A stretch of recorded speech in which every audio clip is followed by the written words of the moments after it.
من السعداء المقبولين ولا تجعلنا من الأشقياء المردودين.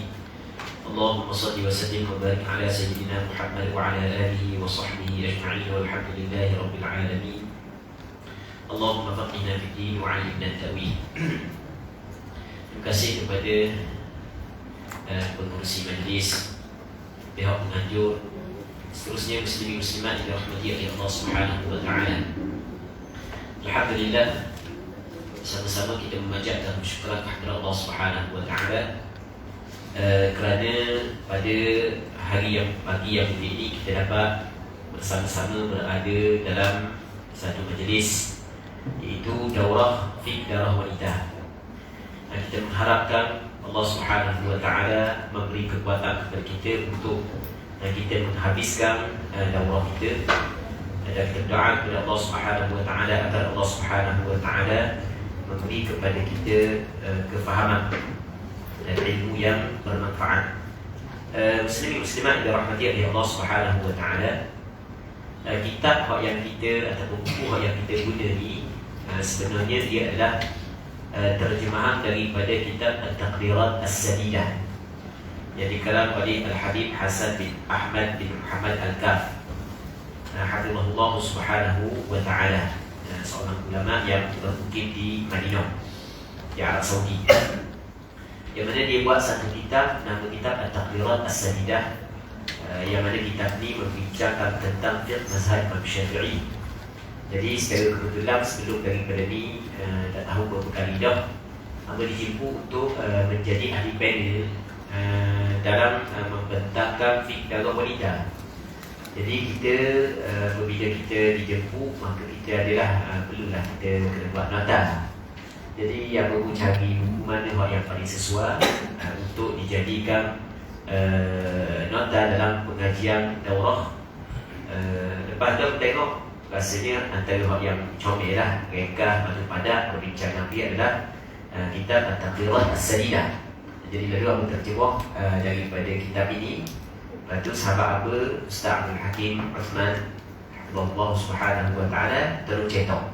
Baik, jadi terbentuklah buku ni. Okey, itu secara ringkas buku ni pada yang keduanya, pada kita akan bincang berkenaan dengan fiqh darah wanita menurut pandangan mazhab Imam Syafi'i. Kita akan bincang berkenaan ataupun fiqh darah wanita menurut pandangan mazhab Imam Syafi'i. Dan kita tidak menyentuh pandangan mazhab lain, melainkan dalam hal-hal yang tertentu sahaja kita akan sebut pandangan mazhab lain dalam hal-hal tertentu. Baik, sebenarnya perbincangan berkenaan dengan fiqh darah wanita memang cukup penting. Memang cukup penting. Ketika mana tidak ramai di kalangan ilmuwan di tempat kita yang betul-betul mahir berkenaan dengan darah wanita. Yang pertama, tidak ramai ilmuwan di tempat kita yang betul-betul mahir. Okey, tahu berkenaan dengan darah wanita semahir. Kurang, maksudnya tidak lama ilmuwan di tempat kita, sama ada lelaki ataupun perempuan, yang betul-betul mahir berkenaan dengan darah wanita. Yang pertama. Yang keduanya, lama pula perempuan yang bermasalah dalam darah dia. Maka di sini perlu kepada orang yang mahir dalam menjelaskan hukum berkenaan dengan darah perempuan. Jadi oleh kerana tidak ramai orang mahir, yang pertama, yang keduanya ramai orang puan bermasalah dalam bab darah dia ni, maka pentinglah kita mendalami fiqh darah wanita. Baik, kita jangan selagi sebelum daripada kita masuk dalam perbincangan, kita jangan menganggap perbincangan fiqh darah wanita ni adalah perbincangan biasa. Bukan. Perbincangan berkenaan dengan fiqh darah wanita adalah perbincangan luar biasa. Kalau perempuan tidak mempunyai masalah darah dia, itu tak ada masalah lah. Dia belajar asas sudah memadai. Tapi kalau perempuan mempunyai masalah dalam darah dia, tambah-tambah di zaman kita jadi ramai perempuan bermasalah kerana pemakanan. Baik, kerana pemakanan, maka perlu kepada ilmu yang cukup terperinci untuk kita dia berhadapan dengan permasalahan-permasalahan tersebut. Permasalahan darah wanita ketika perempuan bermasalah, ada masalah dalam darah dia adalah permasalahan yang cukup sukar. Orang yang tidak mendalami permasalahan darah perempuan, pengajian dia tidak akan menganggap ini benda yang payah. Mereka orang yang betul-betul mendalami. Sehingga Imam Nawawi dalam kitab Al-Majmu' Syarah Muhaddats menyebut, "I'lam anna bab al-hayd min 'awisil abwab." Sesungguhnya bab ini adalah di antara bab fiqh yang paling sukar, yang paling payah. Bab fiqh ini penuh. Antara bab yang payah adalah bab muamalat. Okey, antara bab yang payah adalah bab munakahat. Antara bab yang payah adalah bab jinayat. Tapi antara yang cukup sukar adalah bab haid. Walaupun dia melibatkan bab ibadat, sepatutnya bab ibadat tidaklah payah. Tetapi bab haid ini memang cukup payah. Ini diiktiraf oleh Imam Nawawi sendiri. Kata Imam Nawawi lagi, wa mimma ghalita fihi kathirun min al-kibar. Dan antara bab yang ramai ulama-ulama besar tersilap di dalam. Cuba bayangkan. Sebab dia qadi masail, kerana halus permasalahan. Baik. Dan perkataan Imam Nawawi itu apa dia sebut dalam muqaddimah penterjemah. Kalau nak tengok boleh tengok pada muka surat, muka surat apa ni, Al-Wab penterjemah, tengok tu di adab an-nabad al-haid min awisil abwab atau masbuk. Okey. Itu sebagai muqaddimah dia. Okey, kita masuk dalam perbincangan. Secara asasnya darah yang kedua daripada perempuan, ulama meletakkan nama 3. Yang pertamanya nama dia darah haid, yang keduanya nama dia darah nifas, yang ketiganya nama dia darah istihadah. Okey, itu secara asasnya darah yang keluar daripada perempuan, ulama letak 3 nama. Yang pertamanya haid, yang keduanya nifas, yang ketiganya istihadah. Baik, mana-mana darah yang keluar daripada perempuan dia tidak lepas daripada 3. Cuma sekali lagi, maksud keluar daripada perempuan ini adalah keluar daripada kemaluan perempuan. Manakala darah yang keluar daripada hidung perempuan, daripada telinga orang perempuan, daripada jari ke kaki ke jari tangan, ini tidak masuk dalam perbincangan kita. Jadi kalau orang perempuan tu dia koyok bawah, tiba-tiba luka tangan, darah tangan, lalu mari jumpa dengan ustaz atau ustazah dan tanya darah haid ke nifas ke istihadah. Dia kata tak, maka kita tidak bincang, maka dia tidak termasuk dalam dia haid, nifas dan istihadah. Nifas, haid, istihadah adalah darah yang keluar daripada kemaluan perempuan. Mari kita kena tahu asas. Baik, ulama menetapkan 3. Yang pertamanya haid, yang keduanya nifas, yang ketiga istihadah. Mungkin ada sebahagian daripada perempuan pernah mendengar istilah nama darah fasad. Sebenarnya mengikut pandangan ramai di kalangan ulama mazhab Imam Syafi'i, darah fasad dengan darah istihadah adalah benda yang sama. Sama dengan ilmu wasai. 2 nama untuk hakikat yang satu. Okey, boleh faham tak awak belakang? Sama dengan ilmu wasai. Sama dengan ilmu wasai, dua nama yang berbeza, tapi maksud dia sama je. Okey, sama juga fasad dengan istihadah adalah 2 nama kepada hakikat yang satu. Baik, walaupun sebahagian daripada ulama yang lain membezakan di antara darah fasad dengan darah istihadah. Walaupun ada sebahagian ulama mengatakan fasad lain, istihadah lain, namun daripada segi hukum sama je. Sebagaimana darah istihadah dia tidak menggugurkan kewajipan sembahyang, sama juga darah fasad dia tidak menggugurkan kewajipan sembahyang dan perkara-perkara yang lain. Okey. Kita akan bincang hak yang pertamanya adalah bahagian haid. Cuma kita tidak baca semua daripada kitab ni. Kita rasa kalau benda hak yang tidak penting, kita akan tinggal saja. Boleh baca sedikitlah benda hak yang tidak penting. Kita akan sentuh benda yang penting saja supaya kita dapat bincang daripada awal sampai ke akhir benda-benda hak yang berkait dengan darah wanita. Okey, bab yang pertama boleh tengok muka surat 2, ta'rif haid, definisi darah haid. Ta'rif haid dari segi bahasa ialah mengalir. Dikatakan pada bahasa hadal wadi yang bermaksud apabila lembah mengalir. Ta'rif haid daripada segi syarak adalah damu jibillah yakhruju min aqsa rahimil mar'ati ala sabilis sihah.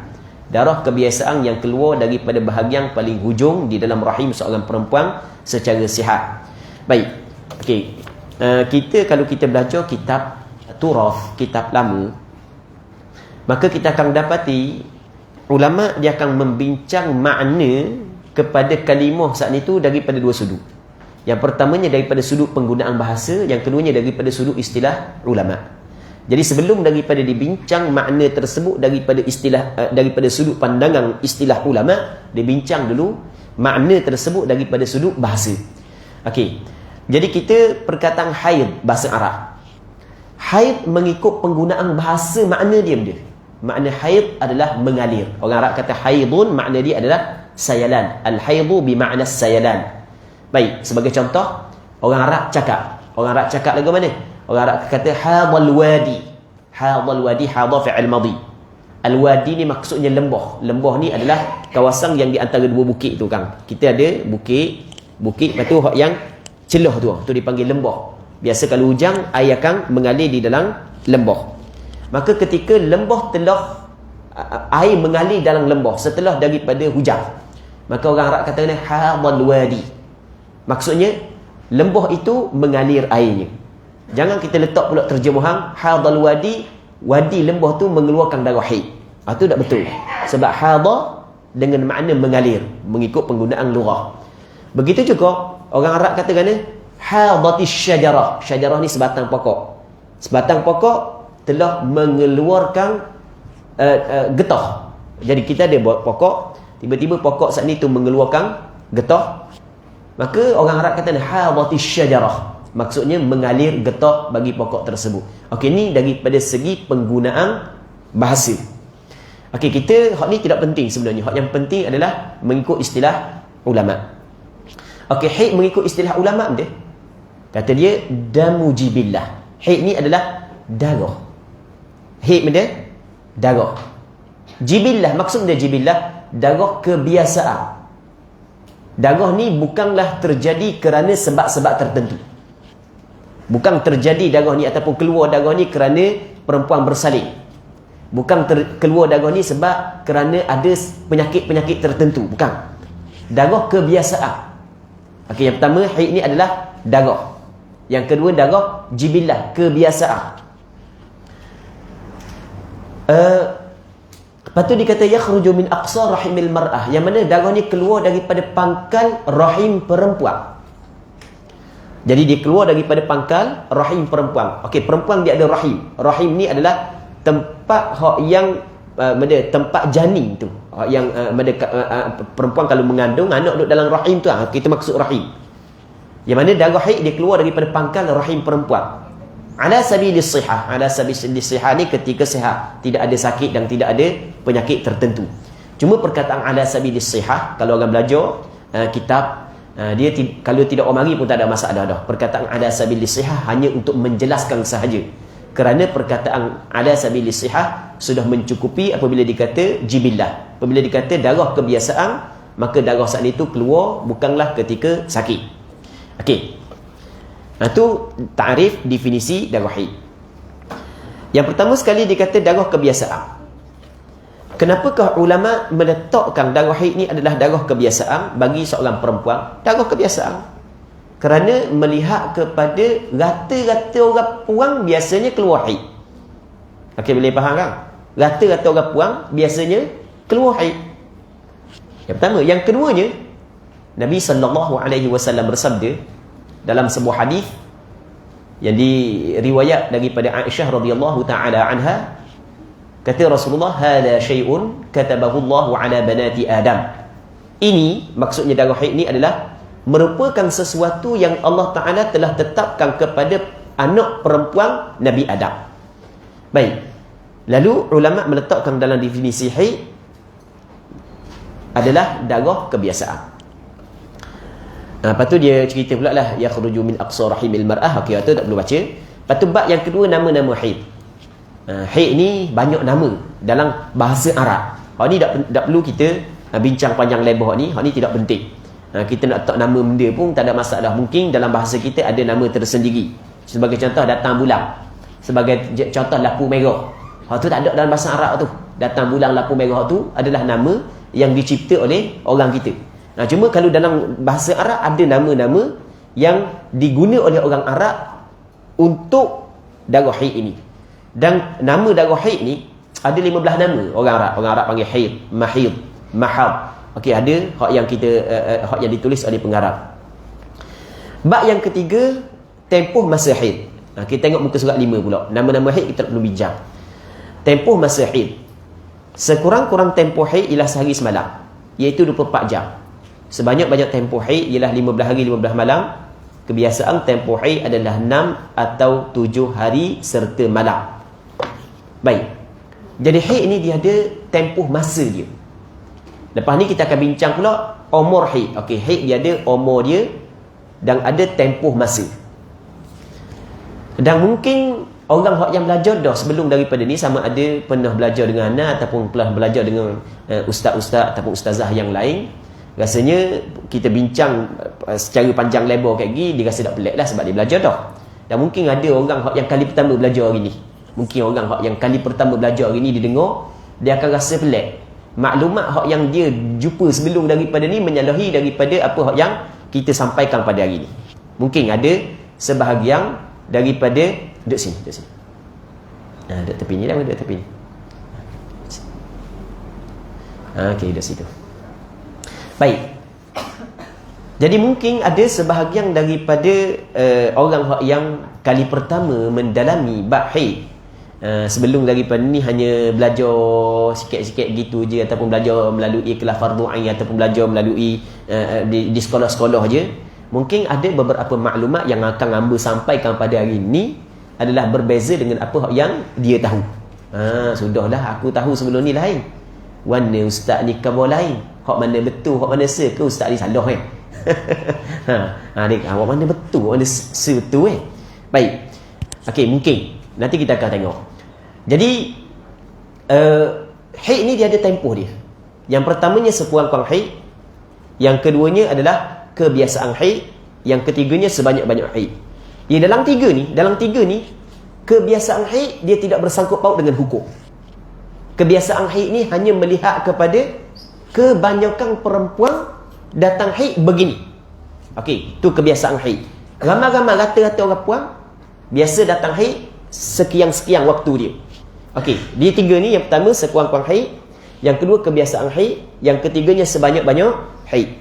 Tiga ni kebiasaan haid, hak ni tidak, maksudnya dia tidak bersangkut paut dengan hukum. Hanya sekadar untuk menceritakan tentang kebiasaan perempuan datang haid, tempoh dia sekian-sekian.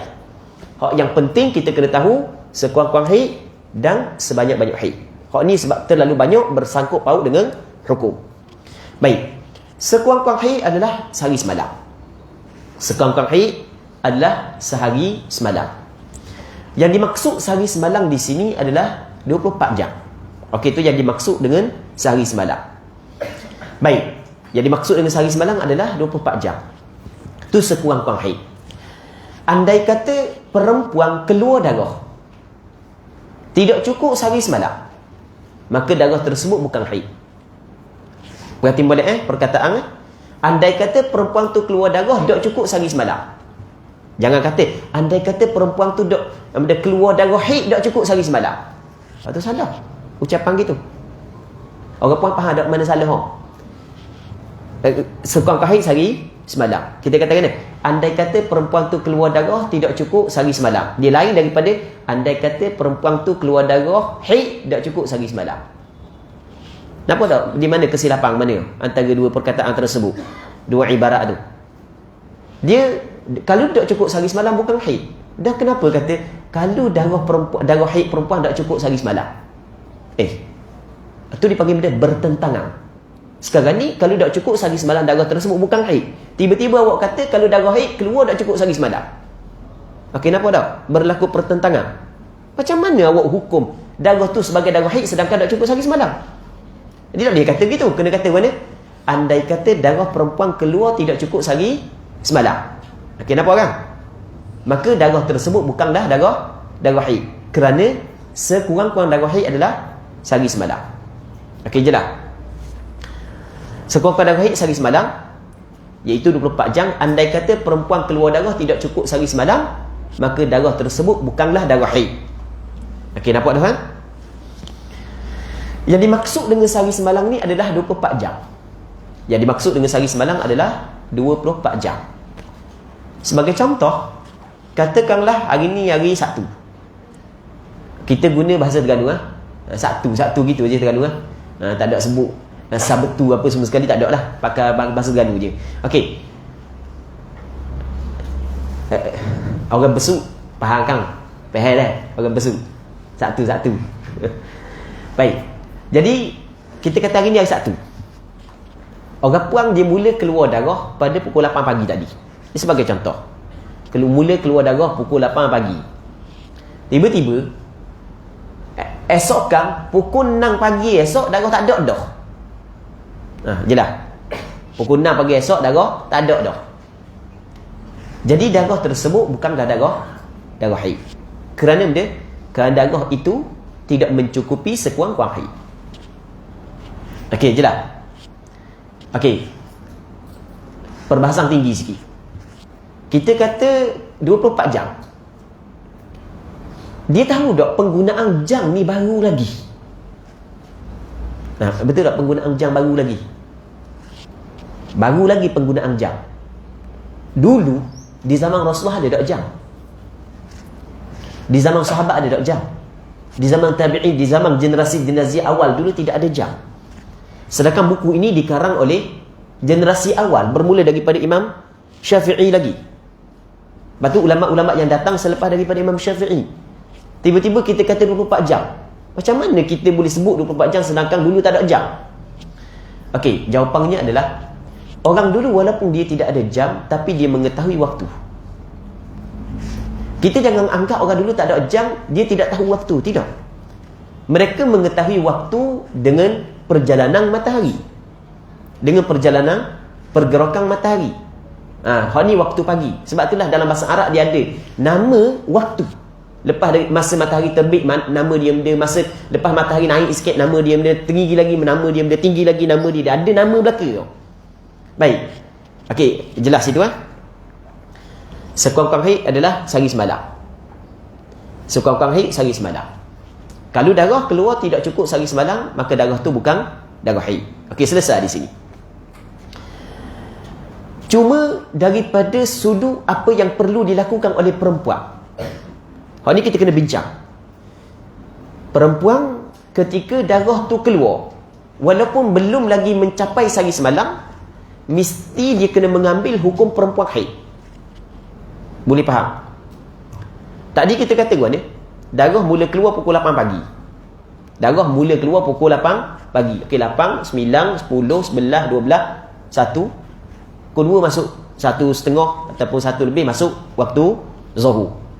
Jadi ketika masuk waktu zuhur, sedangkan darah saat itu 8, 9, 10, 11, 12, 1, 1:30, kata 2 lalulah 6 jam, dah cukup lagi 24 jam. Okey, boleh faham. Cukup lagi 24 jam, dah cukup. Tapi ketika darah sedang keluar, walaupun belum mencukupi 24 jam, perempuan ketika tu wajib mengambil hukum perempuan yang haid. Maksud dia, tak boleh sembahyang. Okey, boleh. Tak boleh puasa kalau pada siang hari Ramadan.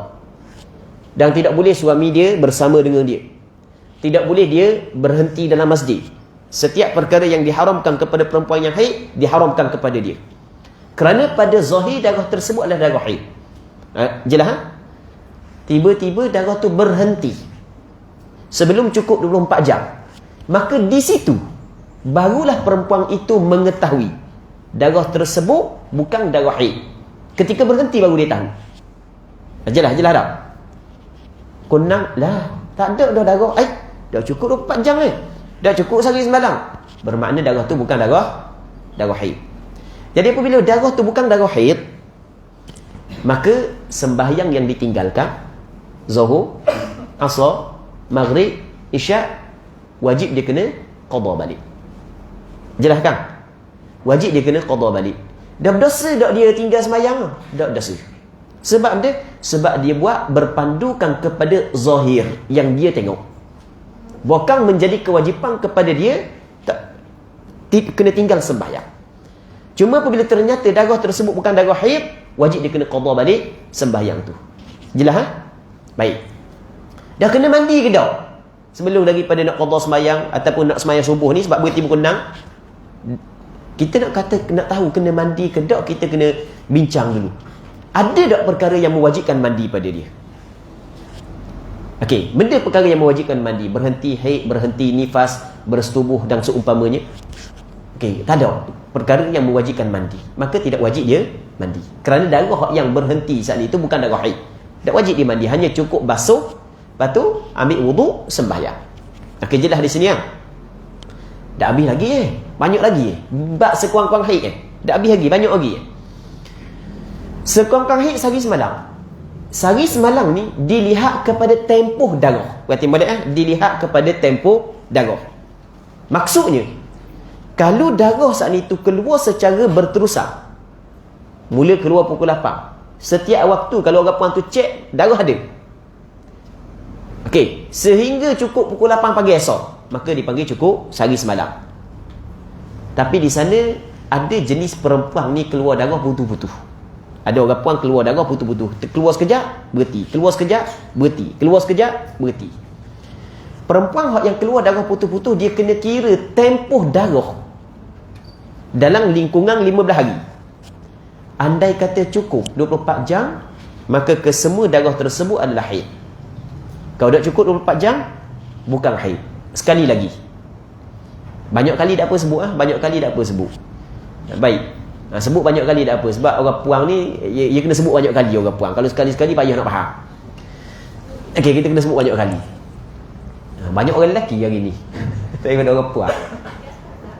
Orang puang ada atas. Baik. Sekali lagi ya. Sekarang ni, kita kata sekurang-kurang haid adalah sehari semalam. Sehari semalam ni kita kena lihat kepada tempoh darah. Okey, boleh faham kan? Tengok kepada benda tempoh darah.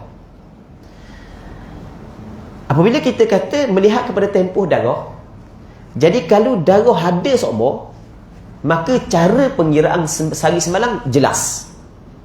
Kalau mula keluar pukul 8 pagi, maka cukup sehari semalam pukul 8 pagi esok. Jelas itu kan? Yang keduanya, darah keluar putus-putus. Kalau perempuan tu keluar darah putus-putus, kena kira tempoh darah. Kalau cukup 24 jam sehari semalam, maka ia dikirakan sebagai darah haid.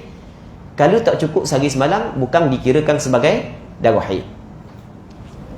Jelas dah situ, jelas dah situ Baik. Cuma ada beberapa persoalan yang mungkin timbul dalam pemikiran orang puan. Dah kalau keluar putus-putus, kena kira darah. Soalannya, adakah kena cek setiap masa? Betul tak gitu? Kena cek setiap masa. Dah kalau cek setiap masa, masa mana nak nanak nasi? Masa mana nak basuh baju? Masa mana nak kemas rumah? Masa mana nak jaga anak?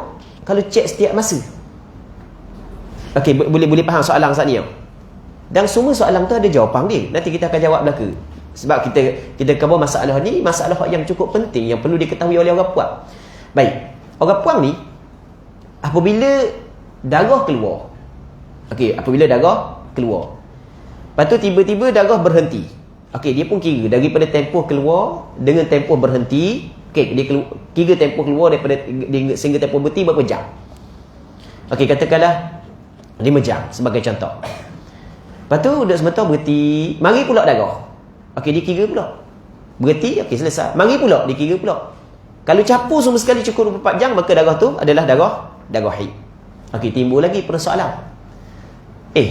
Kita darah ni, orang puang lah, bukan kita, orang lelaki nak masuk ni, orang puang. Orang puang ni, darah keluar ketika dia tahu dia lain daripada waktu betul-betul keluar darah. Betul tak gitu?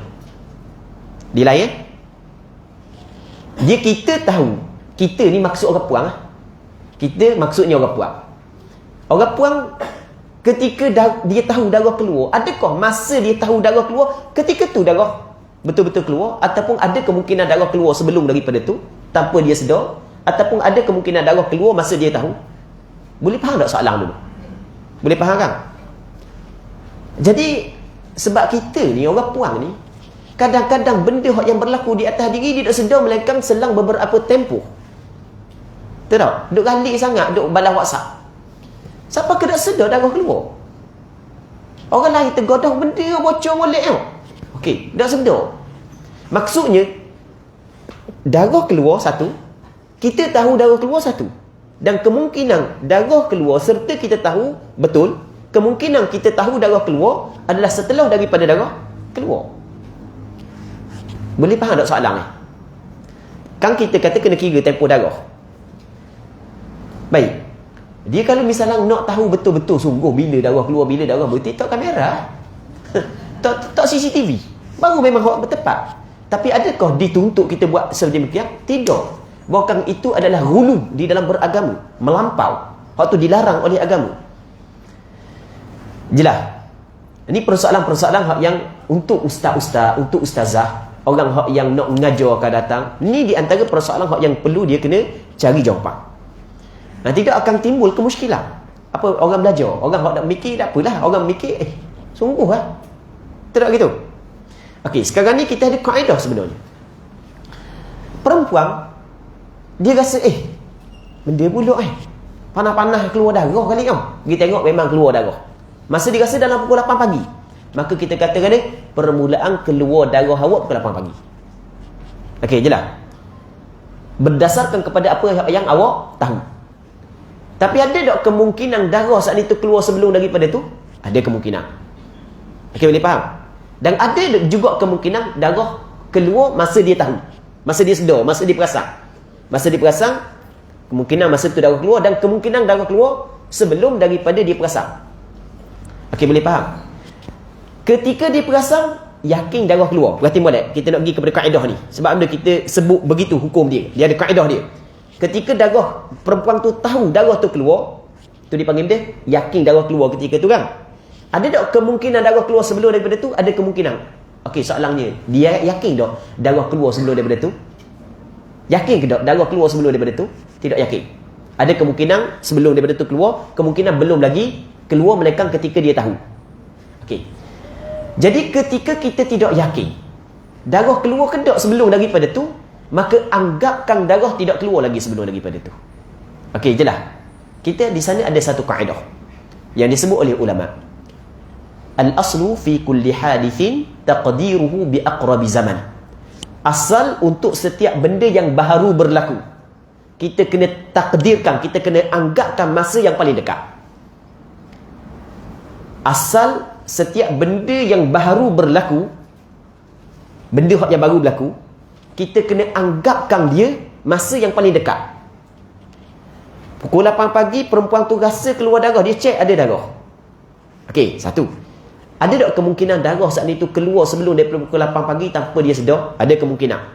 Okey, kita kata kemungkinan darah keluar pukul 8 pagi, kemungkinan darah keluar sebelum daripada pukul 8 pagi. Tapi sebelum pukul 8 pagi, dia tidak yakin. Maka daripada segi penetapan hukum, kita kena ambil hak yang dia yakin. Okey, jelas. Buat contoh lain untuk kita faham masalah ni. Kita buat contoh lain. Kita kata orang puang ni,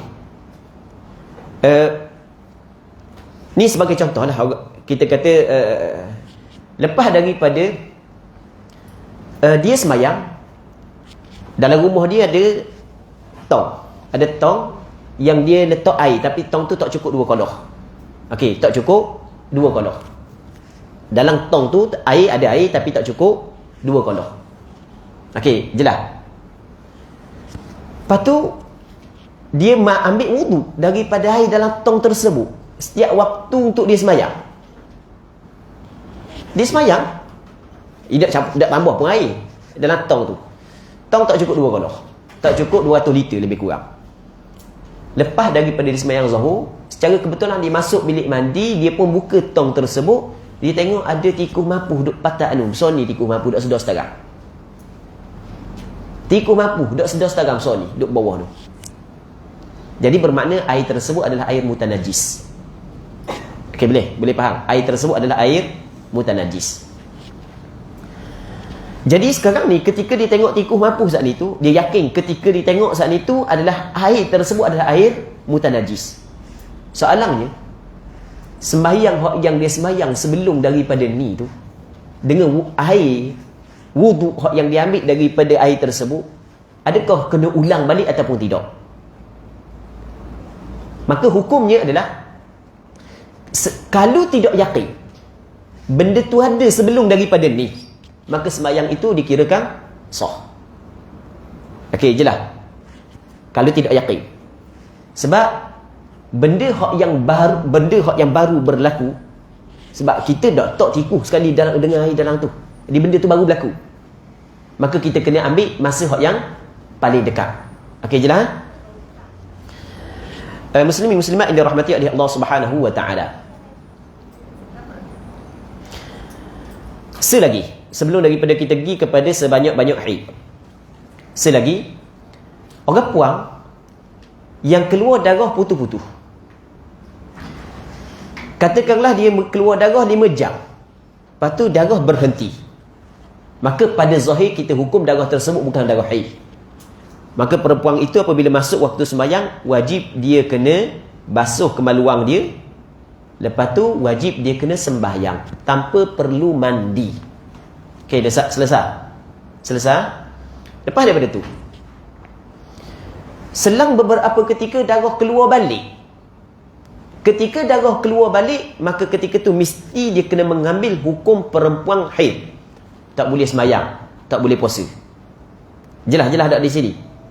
Tiba-tiba darah berhenti pula. Okey, kita capur hak mari sebelum daripada ni dengan hak mari kali kedua ni. Cukup tak lagi 24 jam? Kalau belum cukup lagi, maka wajib kepada perempuan itu sembahyang tanpa perlu mandi. Hanya cukup basuh sahaja. Sebab darah tersebut ternyata belum lagi dihukumkan haid kerana belum cukup 24 jam. Jelas? Seterusnya yang ketiga, tiba-tiba darah mari pula, dia kena mengambil hukum haid. Darah berhenti, kena mengambil hukum perempuan suci. Okey, begitu Bilakah wajib mandi? Wajib mandi ketika cukup darah tersebut 24 jam. Maka ketika tu barulah wajib dia mandi. Hamba ada 2 lagi hak yang nak sebut. Benda sebenarnya nak lah dah ni, tapi dia mari nitah pula kena sebut lagi 2 benda lagi kena sebut. Biarlah kita sebut belakanglah 2 ni. Lambat sikit. Sebab sebenarnya hamba nak pergi kepada bab istihadah sebenarnya, sebab istihadah panjang. Tapi oleh kerana benda ni penting, jadi kita kena sebut. Hak tu jelas dah? Lagi. Adakah diwajibkan kepada perempuan kena cek tiap-tiap waktu? 2 lagi nak sebut Kena cek tiap-tiap waktu? Jawapannya tidak.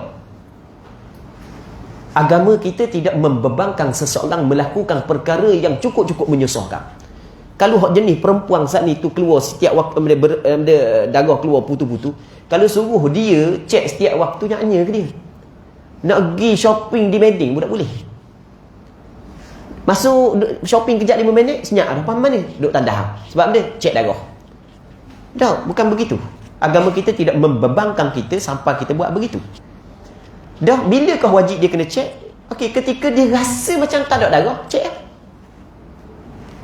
Okey, masa dia cek, tak ada darah. Okey, bila dia tahu tak ada darah, masa dia cek. Sebelum tu mungkin darah tak ada dah. Mungkin darah masih lagi ada.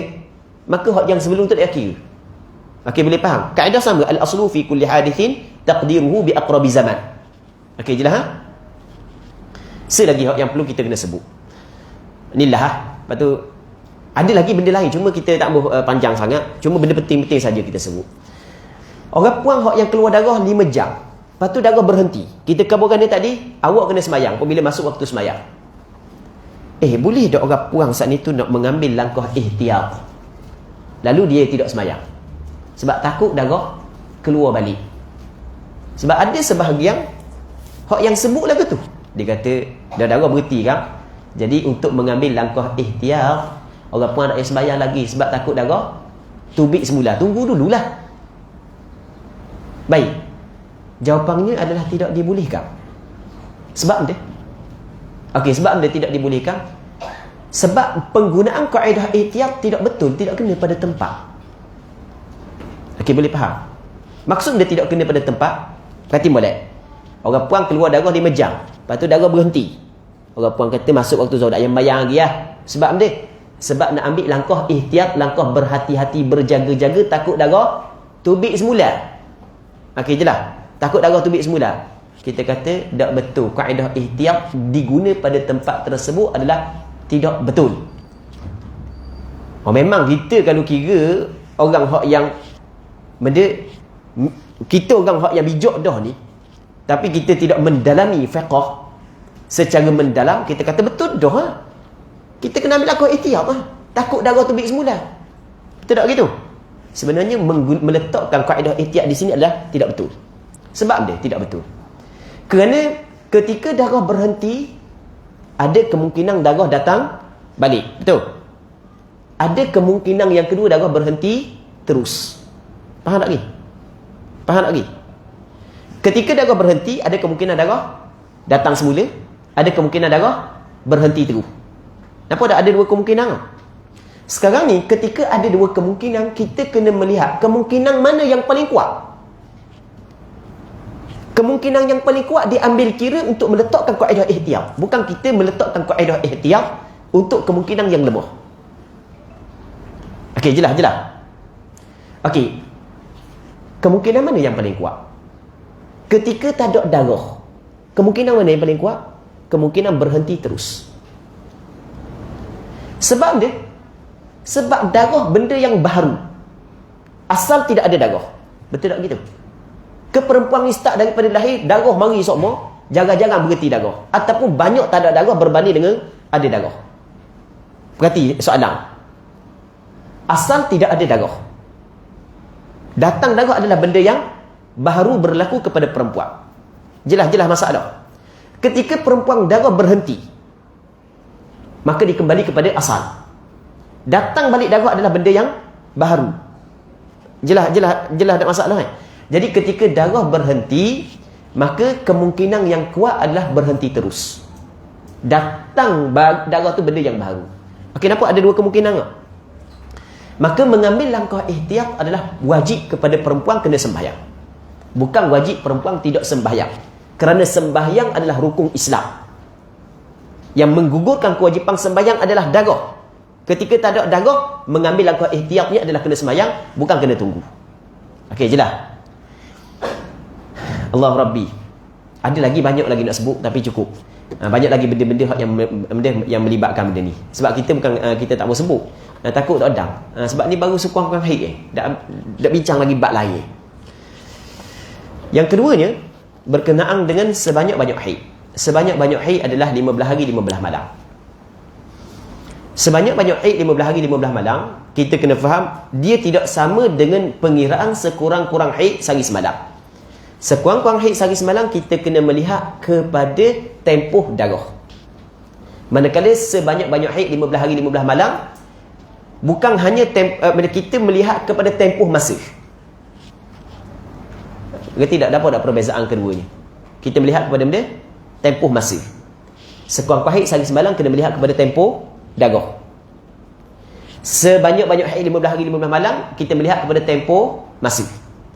Maksud dia tempoh masa. Okey, orang puang ni datang darah 2 hari berhenti, lepas tu datang pula 3 hari berhenti, datang pula 4 hari berhenti.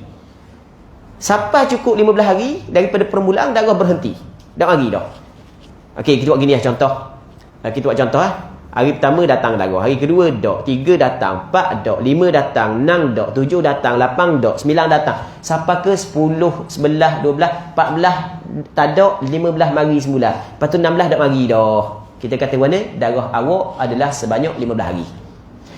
Okey, faham tak? Tempoh masa berlaku dalam tempoh 15 hari. Maka kita kata ni, hey, awak 15 hari. Tapi kalau kita tengok kepada tempoh darah tak cukup pun 15 hari. Sebab celah-celah tu tak datang darah. Jelas tak? Berbeza dengan sekurang-kurang haid. Sekurang-kurang haid kena tengok kepada tempoh darah. Jelas? Bukan kita tengok kepada tempoh waktu. Kalau orang puang ni keluar darah colek aja pukul 8 pagi, lepas tu senyap, esok pula colek pukul 8 pagi esok, kita tidak kata darah tu darah haid, kerana tempoh tidak cukup 24 jam. Jelas tak? Selagi ni penting juga. Sebab tak mudah cerita ni, tapi selagi kena cerita juga. Selagi sebelum daripada kita masuk 15 hari 15 malam. Tadi kita kata darah yang keluar putus-putus. Okey, bagaimanakah nak dihukumkan darah yang keluar daripada perempuan tu sebagai darah haid? Soalan yang kedua ataupun soalan yang lebih jelas, adakah disyaratkan kita nak kata darah haid saat itu mesti darah tu keluar sehingga keluar farad? ataupun sudah memadai dikatakan darah itu darah haid kalau darah ada dalam kemaluan. Kita tidak soalan ni. Sebab ada orang puang, kalau dia pakai tuala dia saat ni tu, darah tak ada di tuala dia. Tapi kalau dia cek, darah masih lagi ada dalam. Okey, ketika darah masih ada dalam, tapi kalau dia pakai tuala perempuan tak ada keluar darah, ketika tu dikirakan darah berhenti ke ataupun masih lagi dikirakan ada darah? Jawapannya masih lagi dikirakan ada darah. Bukan dikira darah berhenti. Maksudnya sudah mencukupi untuk kita hukum darah tersebut sebagai darah haid apabila darah ada di dalam kemaluan perempuan. Kalau orang puan cek ada darah, maka sudah mencukupi kita kata ia adalah darah haid. Bukanlah disyarat mesti kena keluar sampai di luar. Okey, cukup. Kita nak pergi kepada hak yang 15 hari 15 malam pula. Sebanyak-banyak haid 15 hari 15 malam. Jadi mana-mana orang puan hak yang ada kemuskilan, sebab ada kemuskilan, boleh tulis lah, tanyalah. Boleh tulis. Lepas ni kita ada buka soalan. Gitu Ustaz Dayang. Kita buka soalan insya-Allah pada ni. Baik. Sebanyak-banyak haid adalah 15 hari 15 malam. Kita cover dah tadi, pengiraan 15 hari 15 malam saat itu kira dengan waktu, bukan kira dengan tempoh darah. Jelas itu cuma yang pertama kita nak bincang bagaimanakah cara pengiraan 15 hari 15 malam. Ni penting bagi orang puang.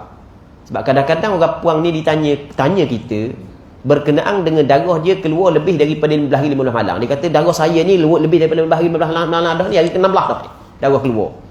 Lepas tu kita pun tanya sekali lagi. Jadi start daripada bila keluar sampai ke hari berapa sekarang lah ni, dia pun cerita. Kita kira-kira lah dah cukup lagi 15 hari 15 malam. Sebab itulah pengiraan 15 hari 15 malam penting. Kita kalau misalnya darah dah lebih 15 hari, lega lalu. Kalau lebih 15 hari, Allah payah sikit. Orang puang tu payah dah. Kita hak yang nak jelaskan hukum ni payah sebenarnya. Kadang-kadang bekok kepala, tahu tak? Bekok kepala. Sungguh, hamba royak sungguh ni. Ada baru ni, dalam beberapa hari lepas, beberapa minggu lepas, hamba lupa dah. Seorang tu dia WhatsApp hamba.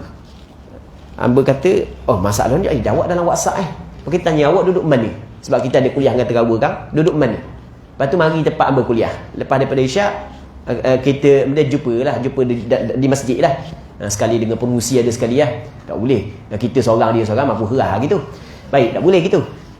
Baik. Jadi maksudnya ada orang lain, lepas tu bawa teman. Mula kita suruh bawa keluarga dia apa semua sekali. Okey, mari jumpa. Dia bawa ketah tebal ni. Ketah 2 tahun ditanda. 2 tahun. Bekok kepala kita nak jawab. Kata tak boleh, kita buat balik ketah. Zul ambil ketah ni. Ada ketah dia. Tu ketah dia bawa. Hamba suruh anak murid hamba tolong selesai. Pak payah-payah suruh orang. Selamat kita. Baik. Jadi dia kata dah ambil mana nombor hamba? Dia kata Dr. Syamsiah. Dr. Syamsiah ada seorang pakar darah perempuan juga, dia suruh jumpa dengan hamba. Lepas tu Allah kata, kita tengok tu, bakok kepala dah ni dah boleh main gini. Maksudnya bukan mudah untuk selesai permasalahan. Kalau dah lebih daripada 15 hari, lega lah ni. Selesai. Mudah. Senyum kita jawab, sebelah mata kita jawab. Tapi kalau lebih daripada 15 hari, kalau bermasalah teruk, memang bakok kepala sungguh. Okey. Jadi yang pertama kita kena tahu bagaimanakah cara kiraan 15 hari 15 malam. Kiraan 15 hari 15 malam kita kena tahu cara kira dia. Cara kiraan 15 hari 15 malam begini. Tak tulis lagi, kat gigi kita tulis benda yang tak payah tulis kita tak payah tulis. Katakanlah orang puang ni mula keluar darah, ni contoh. Mula keluar darah pada pukul 10 pagi 1 Muharram. Okey, kita kata 10 pagi 1 Muharram dia mula keluar darah. Maka 15 hari 15 malam dia akan jatuh 10 pagi 16 Muharram. Boleh faham tak? Orang puan kata mana pula? Kan 1 Muharram 16 hari, apa boleh 15 hari gitu? Tu kita kata kena belajar kira dulu. Kena ngira bab ni dulu. Bab lain kita tak boleh lawan dah. Puan ngira bab biti tak lawan ngira. Memang lah dia. Ni bab darah Hak ni kena belajar molek bab ngira. Okey. Jadi kalulah mula keluar pukul 10 pagi 1 Muharram, dia akan cukup 15 hari 15 malam 10 pagi 16 Muharram. Walaupun kita kira 1, 2, 3, 16 bukan, baru 15 hari 15 malam. Sebab dia, okey tengok. Kalau darah dia mula keluar pukul 10 pagi 1 Muharram, sehari semalam adalah 10 pagi 2 Muharram. 10 pagi 2 Muharram baru sehari semalam. 10 pagi 3 Muharram 2 hari 2 malam. 10 pagi 4 Muharram 3 hari 3 malam. Betul tak gitu? Cara pengiraan. Jadi cukup 15 hari 15 malam adalah 10 pagi 16 Muharram. Jadi sebab itulah apabila masalah ni berlaku kepada orang puan, kita kena ambil dulu. Darah ni awak keluar bila? Tempoh waktu kena tepat dulu, kena ambil. Bila keluar darah ni? Jadi orang puan kalau misalnya ditanya ustaz ke tanya ustazah, saya darah saya 15 hari lebih dah ni, sifat-sifat dia gini, tiba-tiba ustazah tanya, awak keluar bila mula keluar? Jangan mecok Jangan mecok. Banyak tanya orang nak tahu hukum. Ada jadi orang puan gitu. Dia nak selesai mudah-mudah je. Kita tak boleh bagi hukum selama mana tidak lengkap soalan tersebut. Okey, boleh faham? Kita kena tanya bila mula keluar. Hal tu penting untuk kita pastikan cukup 15 hari ke ataupun tidak lagi, ataupun lebih dah. Okey, itu cara pengiraan yang pertama. Yang kedua, darah yang keluar kalau tidak lebih daripada 15 hari, warna sifat dia tak kira sifat dia lagu mana, sama ke berbeza ke semua darah tersebut adalah darah haid.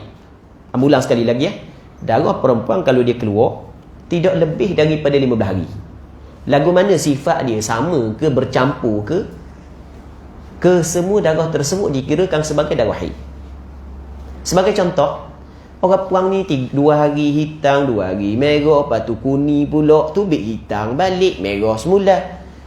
Warna-warni macam pelangi dah darah dia. Contoh nak cukup 15. Tapi apabila cukup hari ke-15 dah mari dah. 14 hari je berlaku benda tu. Hari ke-16 dah mari dah. Maka ke semua darah tersebut adalah darah haid. Sama juga dari pertama sampai ke hari yang ke-8, satu sifat je darah, semuanya haid. Darah sifat dia berbeza, semuanya haid. Selama mana tidak lebih daripada 15 hari, semuanya haid. Okey, jelas sini. Selagi. Ni hak yang banyak orang puan tukar. Walaupun menyalahi adat dia. Hak ni sebenarnya nak cerita. Walaupun menyalahi adat dia. Adat orang puan ni 78, 78, 78, tiba-tiba bulan ni 9 ada lagi darah. Okey, kita kata awak 9 ada lagi darah, ambil hukum haid. 10 ada lagi darah, hukum haid. 11 ada darah, hukum haid. 12 ada darah, hukum haid. Lepas tu tak berhenti dah darah lepas daripada tu. Maka kita kata haid awak 12 hari. Walaupun sebelum daripada ni haid awak 7 ke 8 aja. Okey, jelas dah kan? Sebab ada sebahagian orang puang terus dia kata, darah ni lebih dah daripada adat biasa saya. Jadi darah ni darah istihadah. Itu adalah salah, tak betul. Sebab kita kata mana? Sebab sebanyak-banyak haid adalah 15 hari. Dan adat perempuan boleh berubah. Tu kita kena faham. Sebanyak-banyak haid 15 hari, adat perempuan boleh berubah. Betul tak adat perempuan boleh berubah? Orang lelaki memang tak tahu. Orang puan dia tahu. Kita kata adat perempuan boleh berubah. Kalau orang puan faham makna adat, perempuan tu faham makna berubah, dia akan faham apabila berkata adat perempuan boleh berubah. Tapi kalau orang puan tu tak faham makna adat, tak faham makna berubah, jai. Sebab kita kan dia benda kita kalau belajar dalam mantik, kita benda dia panggil kita kena tasawur sebelum daripada tasdiq. Sebab kita kata orang puan tu dia kena faham apa makna adat, apa makna berubah. Okey, barulah apabila kita kata adat perempuan boleh berubah, baru dia faham. Tapi kalau dia memang adat dia tak faham, berubah dia tak faham, pasti dia tidak akan faham kalau kita kata adat perempuan boleh berubah. Okey, jelas dah kan? Orang puang, hak yang biasa mari 6, 7, 6, 7, kadang-kadang bulan ni 8. Betul tak gitu puang? Kadang-kadang 7, 8, 7, ada sebulan 5. Betul tak gitu orang puang? Adat perempuan boleh berubah. Sebanyak-banyak hari 15 hari. Jadi kalau darah melepasi adat dia, walaupun berbeza dengan melepasi adat dia, tapi tidak melepasi sebanyak-banyak haid, maka kesemuanya dikirakan haid. Jelas Okay, habis. Okey, lagi. Orang puang, kalau darah dia keluar melepasi 15 hari. Okey, kita kata sebanyak-banyak haid 15 hari. Darah perempuan ni keluar melepasi 15 hari. Hari ke-16 masih lagi ada. Okey, perempuan ini dinamakan dia sebagai perempuan mustahadah. Perempuan ini adalah perempuan yang ada di dalam darahnya itu darah istihadah. Okey, jelas. Dan bagaimanakah hukum darah haid dan istihadah dia? perincian hukum tersebut kita akan bincang lepas daripada ni. Sekali lagi, kita sebut sekali lagi, perempuan kalau darah dia keluar melepasi sebanyak-banyak haid, hari 14, 15, 16 masih lagi ada, maka perempuan ini, kita kata ni perempuan ni ada darah istihadah. Okey, berapa hari darah haid dia, berapa hari darah istihadah dia, hak ni kita bincang lepas daripada ni. Hukum ni lah hak yang paling payah sekali. Hukum ni hak yang paling payah ketika darah keluar lebih daripada 15 hari tanpa berhenti. Hak ni hak yang paling payah. Hukum dia kita akan bincang lepas daripada ni, iaitu kita bincang dalam bab darah istihadah, kita bahagi kepada 7 permasalahan, 7 kategori. Baik. Tidaklah semudah kita kata hari yang ke-16 istihadah, hari yang pertama hingga 15 haid. Bukan semudah itu. Walaupun dalam buku-buku, setengah-setengah buku yang ditulis, dia kata haid dia 15 hari, hari ke-16 adalah istihadah. Sebenarnya adalah tidak betul. Baik. Baik. Nanti kita akan bincang lepas daripada ni bab tu. Seterusnya, kita nak bincang pula berkenaan dengan tempoh suci. Okey, kita buka muka surat 6, bab yang keempat, tempoh suci.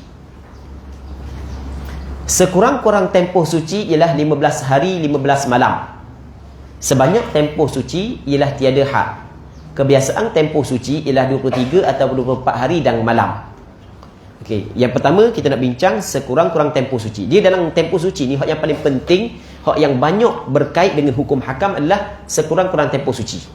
Manakala sebanyak-banyak tempoh suci, hak ni tidak berkait dengan banyak hukum hakam. Sama juga kebiasaan tempoh suci tidak banyak berkait dengan hukum hakam. Hak yang berkait dengan hukum hakam adalah sekurang-kurang tempoh suci. Sebab kebiasaan tempoh suci ni melihat kepada ramai-ramai orang puan gitu. Haid mari 6 hari, suci 24. Haid mari 7, suci 23. Sebab dalam tempoh sebulan 30 hari, perempuan datang sekali haid, sekali suci. Okey, tu kebiasaan. Sebanyak-banyak adalah, ni tidak bersangkut dengan hukum juga. Maksud dia tidak bersangkut dengan hukum perbincangan haid secara terperinci, perbincangan istihadah secara terperinci. Sebanyak-banyak suci tidak ada had. Maksud dia kadang-kadang perempuan setahun dah mari darah. Kadang-kadang lepas daripada bersalin kan, setengah orang perempuan setahun dah mari darah lagi. Baik. Jadi sebanyak-banyak suci tidak penting. Hak yang pentingnya, hak yang kita kena bincang adalah sekurang-kurang suci. 15 hari 15 malam. Cara pengiraan 15 hari 15 malam sama dengan tadi. Cara pengiraan 15 hari 15 malam dalam sebanyak-banyak haid. Okey je lah. Jadi dalam bab ni kita kena sebut juga supaya kita tidak silap meletakkan hukum. Sebab kadang-kadang kita belajar satu hukum, tiba-tiba kita pergi letakkan hukum ni untuk hukum yang lain. Akhirnya berlaku kesilapan. Kita buat contoh dalam bab lain. Seorang kita boleh anak. Apabila kita boleh anak, maka pada hari yang ke-7 sunat kita akikahkan anak tersebut. Maka sunat kita sembelih. Berapa? Hari yang ke-7. Okey, lagu mana cara pengiraan 7 hari? Cara pengiraan 7 hari untuk anak kita saat itu dia berbeza dengan cara pengiraan 15 hari 15 malam. Okey, jelas. Hari yang dilahirkan kira sehari dah.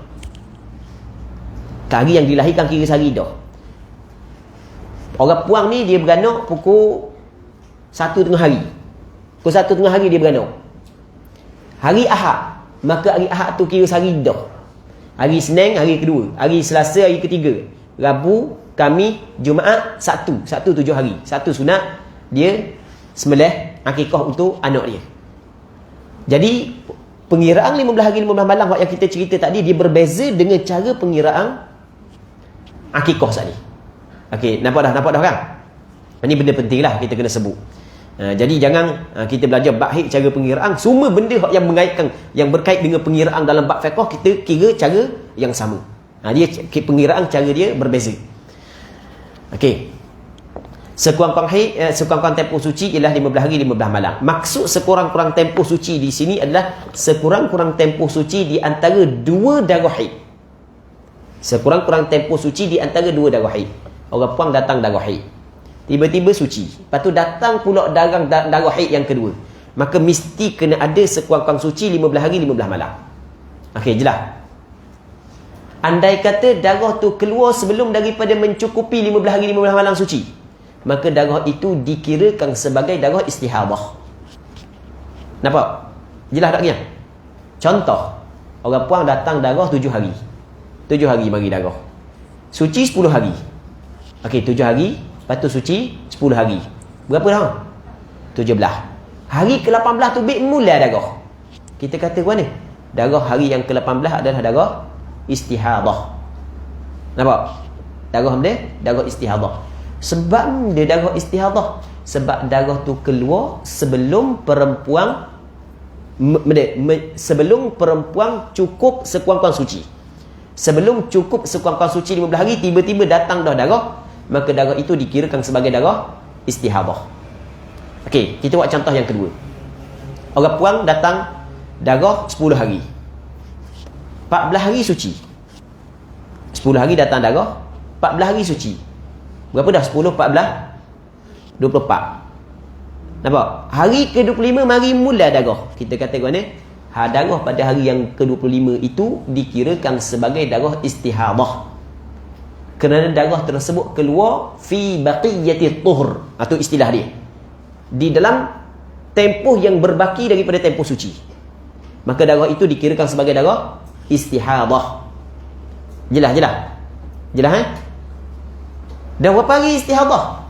Istihadah ni adalah tempoh untuk cukupkan 15 hari sahaja. Setelah daripada itu baru dikirakan haid yang baru. 10 hari datang darah, 14 hari suci. Jadi berapa hari lagi suci nak cukup sekurang-kurang suci? Sehari. Jadi hari yang ke-15 suci, sepatutnya suci, tiba-tiba datang darah, dikirakan darah istihadah. Kerana ketika ingat, tempoh istihadah adalah tempoh suci. Boleh faham tak?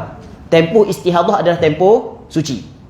Jadi hari yang ke-15 saat itu, ataupun kalau kita nak capur 10 hari darah, lepas tu 14 hari suci, jadi 24 hari. Hari ke-25 tu masih lagi dikirakan sebagai suci.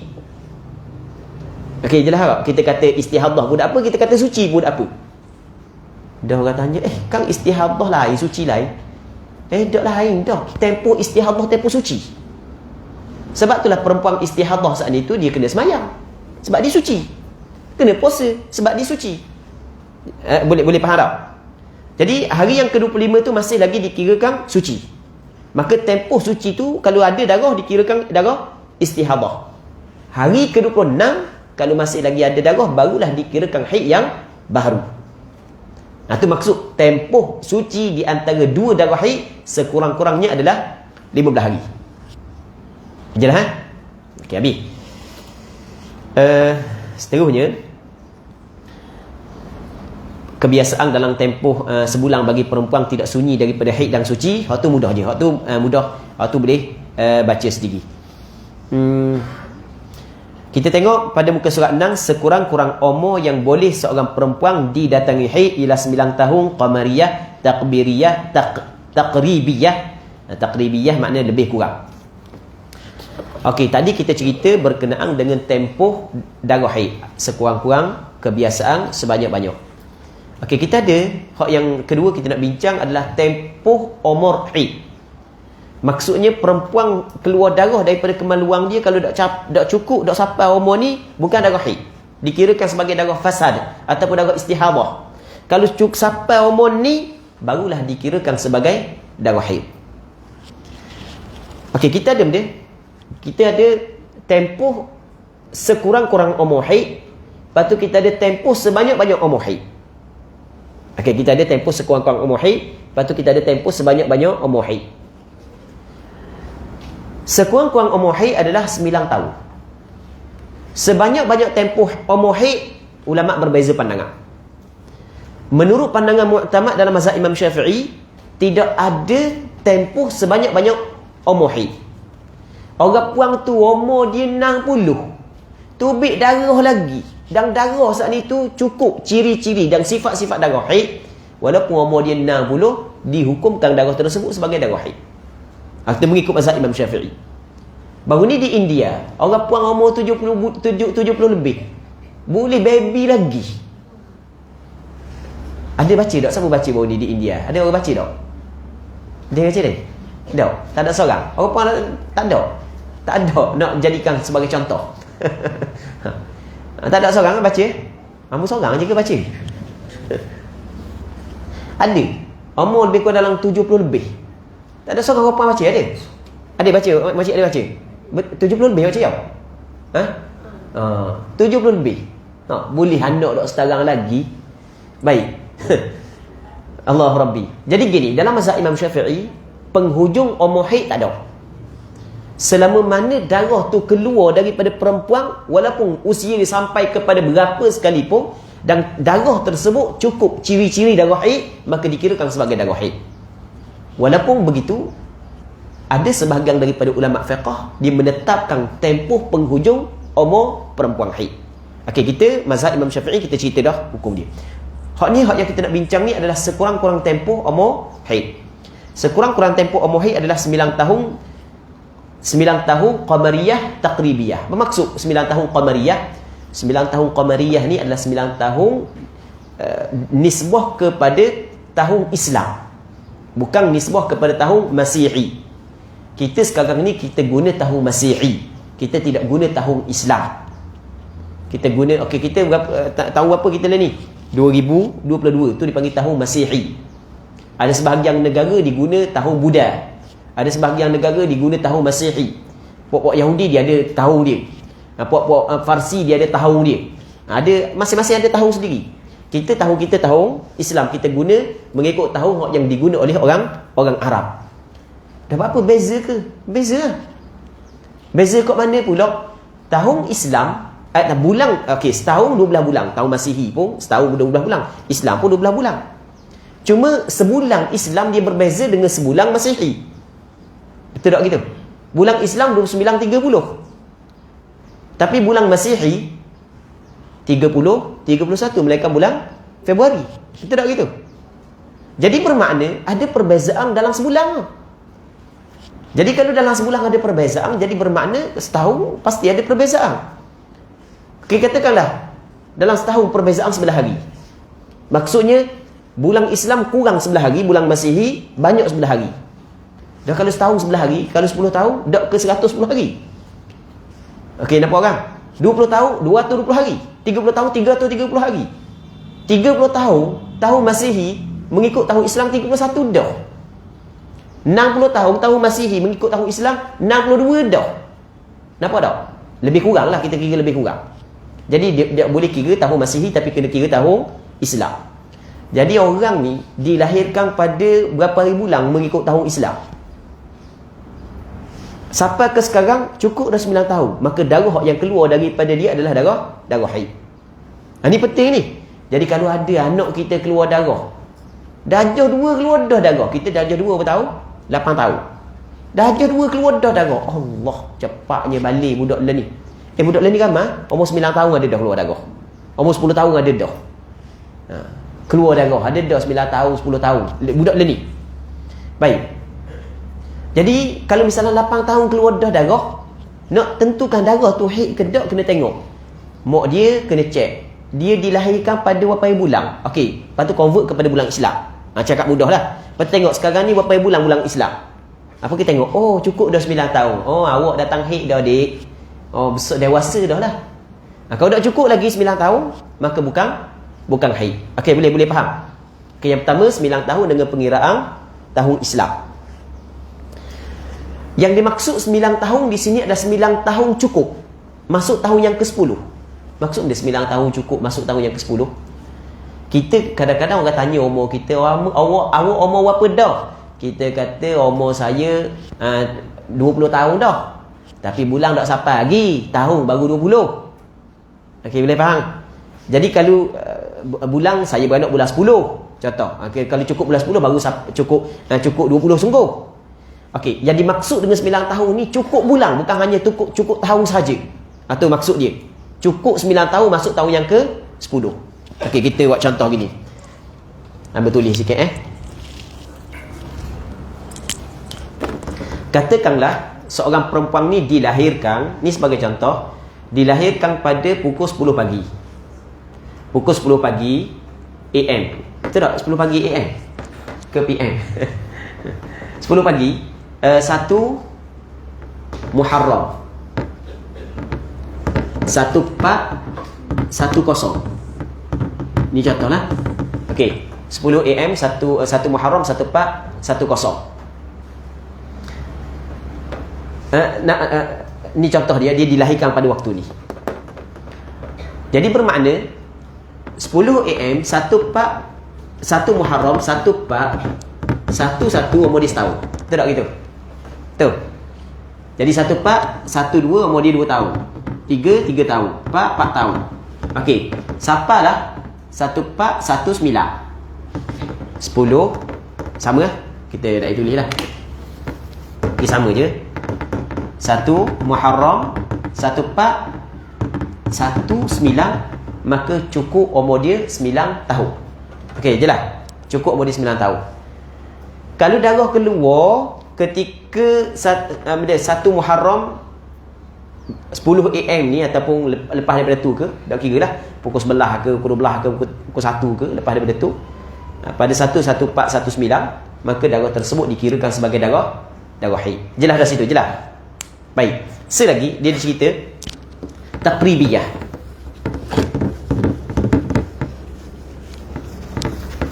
Taqribiyah mana maksud dia taqribiyah? Lebih kurang. Maksud dia lebih kurang, kalau dok cukup lagi 9 tahun tapi dalam tempoh yang sedikit sahaja, maka darah tersebut telah dihukumkan sebagai darah haid. Jelas tak? Jelas tak? Okey, contoh. Seorang perempuan, dia cukup 9 tahun. Umur dia kalau cukup 9 tahun betulnya 20 Muharram.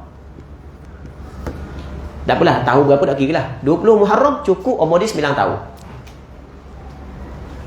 Kalau darah tu keluar 21 Muharram, maka je lah haid. 22 Muharram sebab cukup dah. 23 Muharram, 20 Muharram haid. Sekarang ni dak sampai 20 Muharram, 19 Muharram tu dah darah. Kata ulama haid. Sebab dia, sebab sikit lagi nak sampai. Kalau tempoh nak sampai 9 tahun sikit, maka sudah dihukumkan darah tersebut sebagai haid. 18 Muharram haid, 17 Muharram haid. Okey, jelas tak? Kalau banyak, barulah dihukumkan sebagai darah fasad. Kita kata ni bulan Muharram, 20 Muharram. Dia sebelum Muharram adalah mana? Zulhijjah. Sebelum Muharram Zulhijjah. Jangan sebelum Muharram Januari. Selok lah gitu. Sebelum Muharram Januari. Okey, sebelum Muharram adalah Zulhijjah. 1 Zulhijjah tu dah darah. Okey, kita kata ni 1 Zulhijjah adalah darah fasad. Sebab jauh lagi nak sampai 20 Muharram. Jelas tak? Kalau dekat dah nak sampai 20 Muharram haid, kalau jauh nak sampai 20 Muharram dikirakan sebagai darah fasad ataupun darah istihadah. Soalannya, ukuran jauh dekat tu bagaimana? Okey, kalau jauh dengan 20 Muharram, maka dikirakan sebagai darah fasad. Kalau dekat dengan 20 Muharram dikirakan sebagai darah haid. Soalannya, ukuran dekat dengan jauh, bagaimanakah ukuran dia? Faham tak soalan ni? Okey, ukuran dia adalah dengan melihat kepada sekurang-kurang haid dan sekurang-kurang suci. Okey, sekurang-kurang haid berapa hari? Sehari semalam. Sekurang-kurang suci 15 hari 15 malam. Campur dua tu jadi 16 hari 16 malam. Andai kata darah tu keluar sebelum cukup 9 tahun, tempoh di antara keluar dengan cukup saat itu, di celah tu boleh diletakkan 16 hari 16 malam, maka dikirakan jauh. Okey, boleh faham? Kalau di celah tu tidak boleh nak letak 16 hari 16 malam, maka dikirakan dekat. Berarti tak? Ulang sekali lagi ya. Sekali lagi. Ni berkenaan dengan sekurang-kurang tempoh haid bagi perempuan. Sekurang-kurang tempoh umur. Sekurang-kurang tempoh umur haid bagi perempuan. Jadi kalau darah perempuan keluar sebelum cukup 9 tahun, tapi tempoh nak cukup 9 tahun hanya beberapa hari sahaja, maka darah itu adalah darah haid. Kalau jauh daripada 9 tahun, maka bukan haid. Sekarang ni dekat dengan jauh tu, apakah ukuran dia? Ukuran dia begini. Kalau di antara keluar darah hingga cukup 9 tahun, telus di celah tu 16 hari. Okey, boleh. Telus di celah tu 16 hari, maka ia dikirakan jauh. Kalau tidak telus, maka ia dikirakan dekat. Ada lagi mocik-mocik pengor mana Pak Ayah Pak Ngi ke faham? Ada faham lagi? Faham dah? Okey, kita buat contoh gini. Ada apa kita buat contoh nak apa lagi? Sekarang ni kita kata balik dia cukup 9 tahun 20 Muharram kan? Tiba-tiba 1 Muharram darah mula keluar dah. Okey, 1 Muharram darah keluar. Okey, kita tengok 1 Muharram. Nak sampai ke 20 Muharram ni teluh dah 16 hari tengah tu. Teluh 16 hari tengah tu. Jadi bermakna 1 Muharram bukan darah haid. Nampak? Baik. Darah keluar 2 Muharram. Okey, nak sampai ke 20 Muharram teluh dah 16 hari tengah tu. Telus. Maka kita kata 2 Muharram ni bukan darah haid. Jelas tak? Okey, 3 Muharram darah keluar 3 Muharram. Okey, daripada 3 Muharram nak sampai ke 20 Muharram, telus dah 16 hari tengah tu telus. Maka jadi bermakna 3 ni bukan darah haid. Okey, boleh faham? Kita nak mudah kita buat gini. Okey, kita kata 20 Muharram. Okey, 20 Muharram, 19 Muharram sehari. 18 Muharram, 17, 16, 15, 14, 13, 12, 11, 10. Okey, 10 hari kan? Lepas tu 9, 8, 7, 6, 5, 4.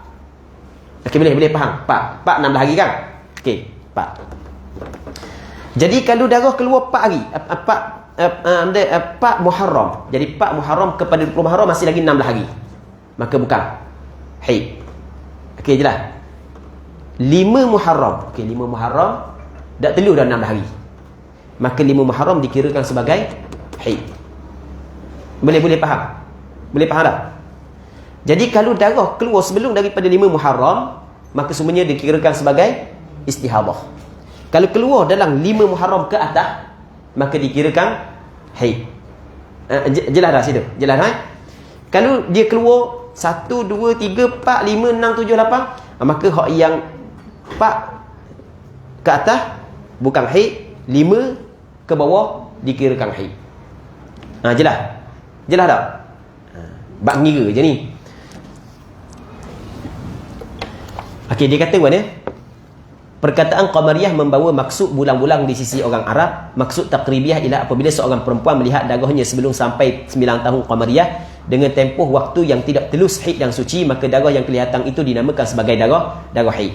Tengok bab yang kelima, tempoh masa yang telus untuk haid dan suci. Sekurang-kurang haid sehari semalam, sekurang-kurang suci 15 hari 15 malam. Jadi bermakna jumlah tersebut adalah 16 hari 16 malam. Maknanya tempoh masa yang tidak telus haid dan suci adalah kurang daripada 16 hari. Kalau 16 hari ke atas telus haid dan suci. Contohnya, seorang perempuan yang cukup umurnya 9 tahun pada hari yang ke-20 daripada bulan Muharram, dan dia telah melihat darah sebelum sampai tempoh itu, maka kita perlu perhatikan keadaannya seperti berikut. Yang pertama, jika dia melihat darahnya ketika masih berbaki dari tempoh balighnya. Tempoh baligh ni tempoh cukup 9 tahun tu lah, sebanyak 16 hari ke atas, maka darah yang kelihatan itu adalah darah fasad, bukan darah haid. Jika dia melihat darah ketika masih berbaki daripada tempoh balighnya dalam kadar masa kurang daripada 16 hari, maka darah yang kelihatan itu adalah darah haid, maka dia dihukumkan telah baligh. Sebab antara tanda baligh perempuan apabila keluar darah haid. Jika dia melihat darah keluar ketika 18 hari sebelum tempoh balighnya. Maksud tempoh baligh ni sebelum cukup 9 tahun. Sebelum cukup 9 tahun, tiba-tiba darah keluar dah. 18 hari lagi nak cukup 9 tahun, darah keluar dah. Serta darah itu berterusan 5 hari. 5 hari. Yakni darah keluar hingga berbaki daripada tempoh balighnya 13 hari. Maka dihukumkan darah pada 2 hari yang pertama sebagai darah fasad kerana ia keluar sebelum 16 hari daripada tempoh balighnya, manakala darah yang keluar 3 hari selepasnya ialah darah haid kerana telah berbaki kurang daripada 16 hari daripada tempoh balighnya. Hak ni yang membuat kesimpulan dah tadi. Jadi kalau faham hak tadi, faham dah hak yang kita baca saat ni. Okey, habis. Kita perbahasan baru iaitu berkenaan dengan darah nifas. Jadi kita rehat ada sekejap. Kita rehat ada sekejap. InsyaAllah kita sambung balik lepas daripada ni. Wallahu subhanahu wa ta'ala a'la wa a'lam. Sallallahu ala sayyidina Muhammad wa ala alihi wa sahbihi ajma'in. Walhamdulillahi rabbil alamin.